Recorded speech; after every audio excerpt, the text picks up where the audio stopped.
Gihangop sa Biyuda ni anhing Negros Oriental Governor Roel Degamo ang pag-deny sa political asylum sa Kanhi Congressman Arnolfo Teves Jr sa nasod sa Timor-Leste.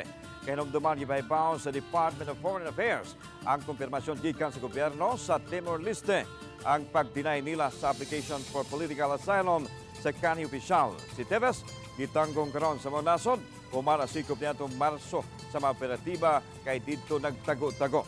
Matod ni Pamplona Negros Oriental Mayor Janice Degamo sa maong kanabuan, madala na gyud pagbalik si Teves dinhi sa nasod aron matubang ang reklamong gibasaka pato kaniya may kanamigitan sa Pamplona Massacre. Samtang kabahin sa pagtungog sa kaso, matod sa mayor natapos na ang pre-trial sa kaso ug mopadayon na sila sa hearing proper karong Hunyo. Nalipay kayo gyud ta ana. We are very happy for that good news.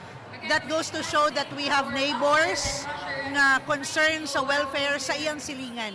Nga na-feel nila nga dili lalim kung sila'y mahitabuan.